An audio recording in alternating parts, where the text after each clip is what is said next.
Hola amigos, estamos escuchando LingüiCast, un podcast venezolano con proyección mundial que trata temas relacionados con los idiomas, la lingüística y la cultura. Y con ustedes, su podcaster Nerwis Olivar. Hola oyentes, bienvenidos, welcome et bienvenue. Este es el sexto episodio de LingüiCast, el podcast del mundo de los idiomas. Mi nombre es Nerwis Olivar, el podcaster, y llego a ustedes desde Venezuela gracias al patrocinio de Rumba Cana, baila para divertirte. En el podcast de hoy hablaremos de las lenguas construidas con fines artísticos. Aprenderemos sobre la doble negación y en la palabra de la semana comenzaremos con el ciclo de una palabra, un país. Aquí vamos, there we go, on y va. La lengua y su aprendizaje. Las lenguas construidas con fines artísticos. Como ya se dijo en LingüiCast, una lengua construida, también llamada idioma ficticio, idiolengua o en inglés conlang, es una lengua que ha sido construida, planeada o diseñada por seres humanos a partir del estudio de las lenguas naturales como un acto creativo del autor, generalmente para disfrutar del placer estético del resultado o con el objetivo de ambientar una raza o pueblo ficticio dentro de una obra literaria o televisiva. Las lenguas artísticas a menudo tienen una gramática flexible, al igual que las lenguas naturales.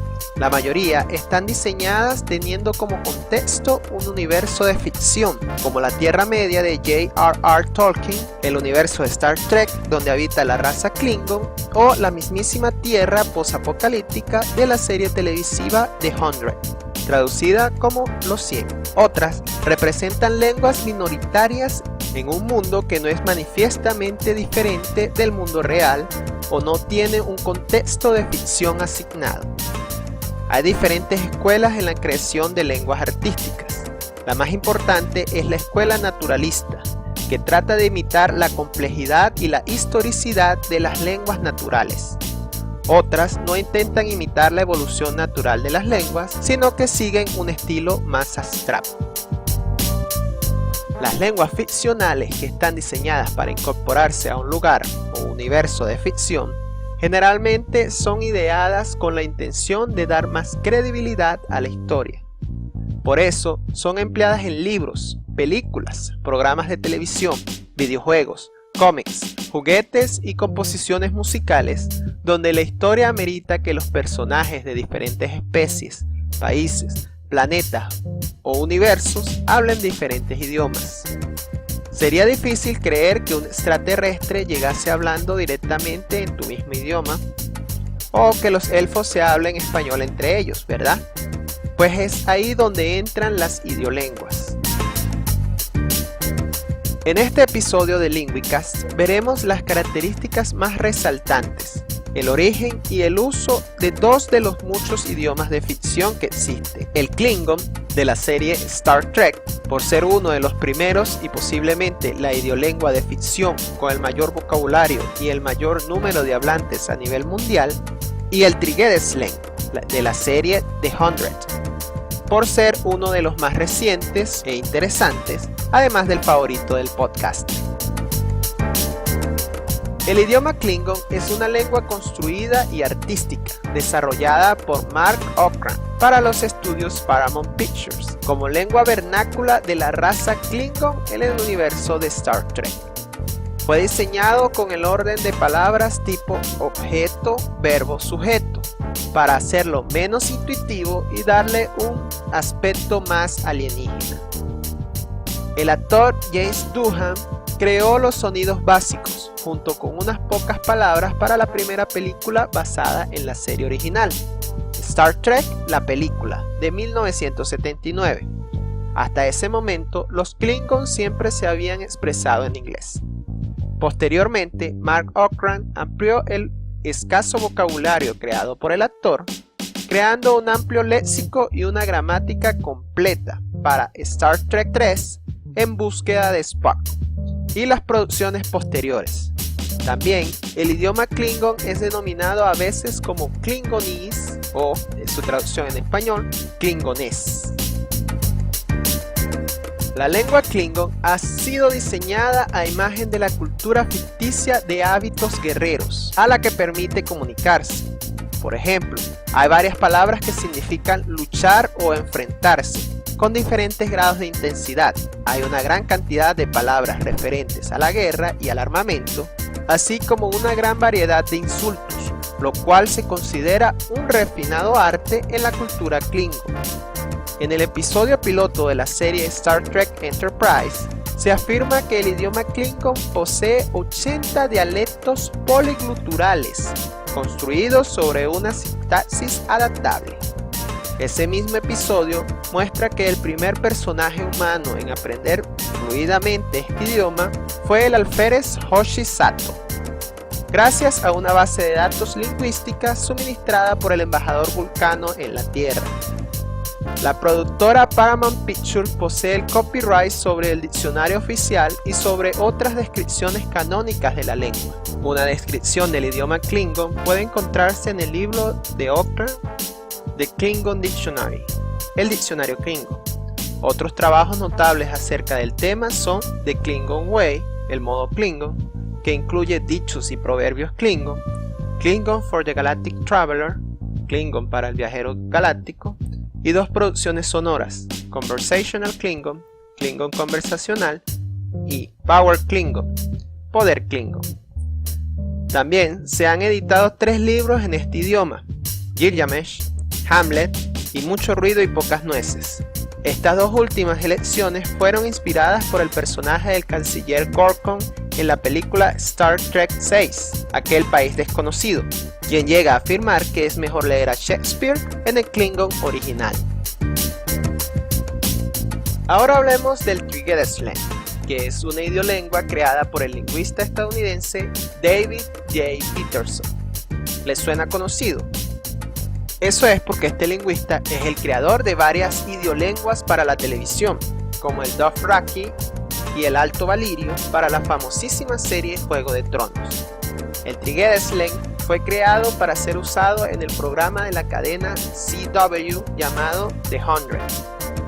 En esta serie, este idioma se le ha escuchado al clan de los bosques, que en la serie se llama Trigedakru o Trikru, y a los nómadas de las arenas, o Sanskabakru.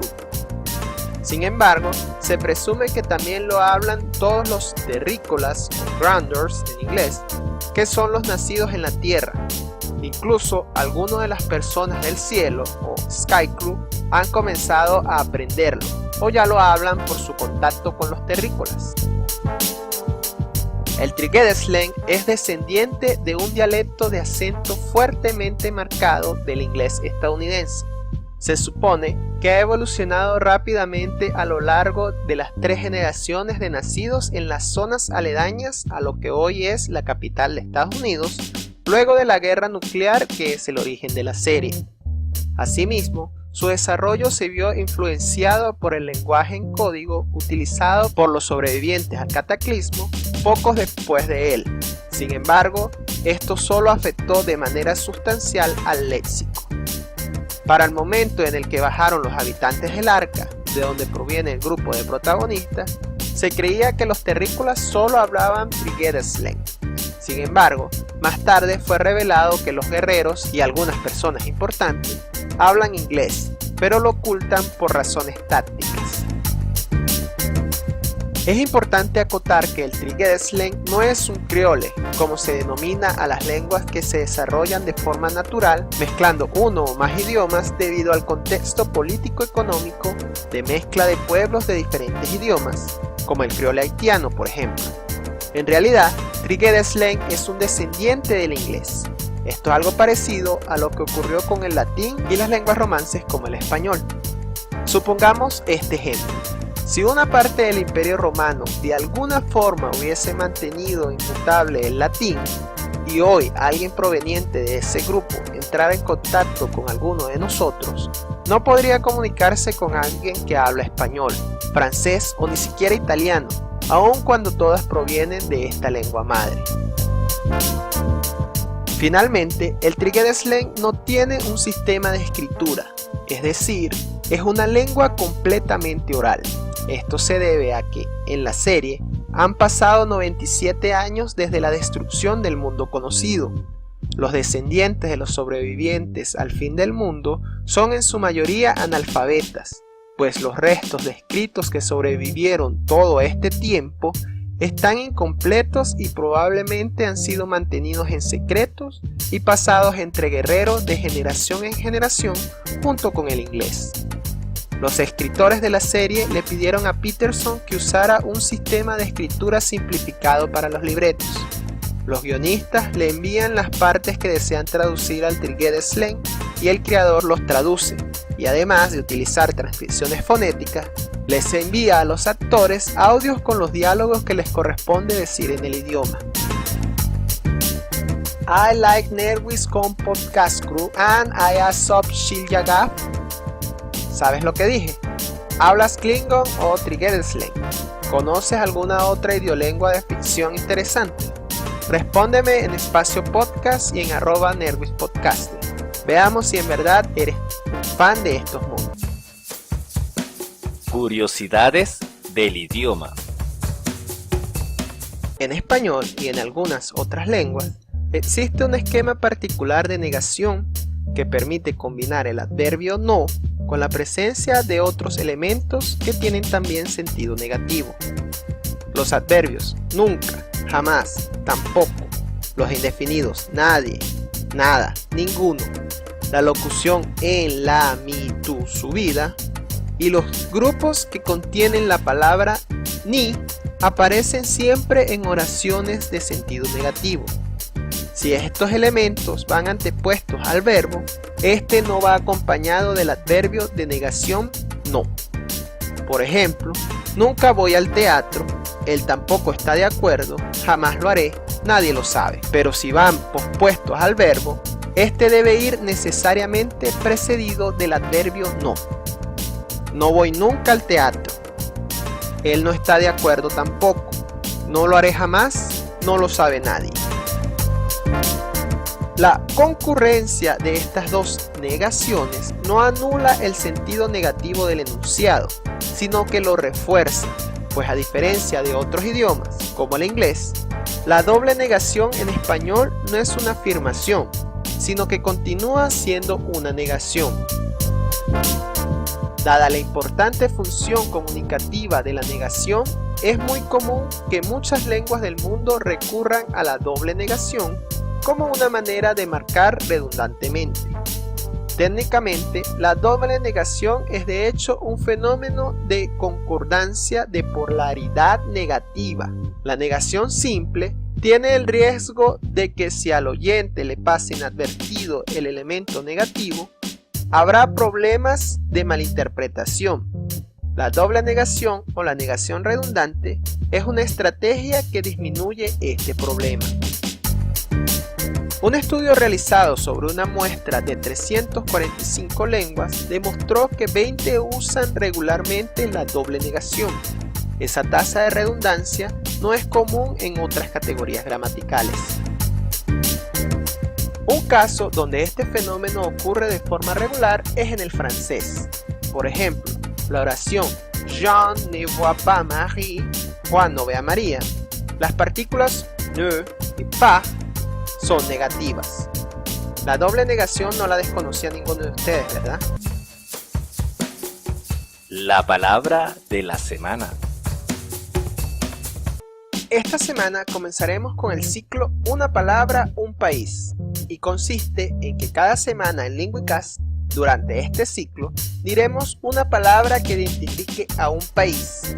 Como siempre, daremos su significado y uso, y veremos si el oyente puede adivinar de dónde es característica esta palabra antes de decirla. La palabra de esta semana es chévere. Se deletrea C, H, E acentuada, V, E, R, E, y según el diccionario del habla actual y el diccionario panhispánico de dudas de la Real Academia Española, se trata de un coloquio aplicado a una persona, cosa o situación buena, excelente o agradable. También es la fórmula para contestar a un saludo con la que la persona indica que se encuentra bien en todo sentido. Un ejemplo del uso de esta palabra es la expresión ¡Qué chévere! ¿Sabes qué país representa esta palabra? Por supuesto que es Venezuela, pues aunque en sus orígenes la palabra chévere proviene de la lengua efik, introducida en Cuba a comienzos del siglo XIX por inmigrantes provenientes de Nigeria que llegaron como esclavos y cuyos descendientes luego tendrían una gran influencia en la música cubana de los siglos XIX y XX, gracias a la influencia musical cubana en el resto del continente, el término pasa a ser usado en diferentes países con cultura muy propia de la región del Caribe, pero con especial énfasis en Venezuela, donde es utilizada cotidianamente. Además, con el pasar de los años, esta palabra ha rebasado fronteras y llegado a ser empleada en algunas regiones de Ecuador, Panamá, Colombia y República Dominicana. En su lengua original, el término chévere, con V o con B, significa valiente, el más fuerte o simplemente cabezadura insolente. ¿Te parece que esta palabra representa realmente al pueblo venezolano o crees que hay otras mejores? ¿Has escuchado a personas de otros países utilizar esta palabra con el mismo sentido? Cuéntanos en las redes sociales, abramos el debate entre naciones. Y esto ha sido todo por esta semana. No olviden seguirme en Twitter e Instagram como @nervispodcaster y en Facebook la página Espacio Podcast. Estaré atento a sus comentarios y sugerencias. Si te gustó el podcast, compártelo con tus amigos. Si no te gustó, compártelo con tus contrarios. Saludos para todos los oyentes, en especial a mis amigos del grupo de Facebook Los 100, y gracias por tu atención. Nos vemos en la próxima y no lo olvides, no hay mejor tendencia que la que tú marcas. Hasta pronto, see you soon, a bientôt. LingüiCast, el podcast del mundo de los idiomas, fue presentado por Drum Bacana, baila para divertirte. Compártelo con tus amigos y danos tu opinión a través de las redes sociales usando la etiqueta LingüiCast. Hasta la próxima.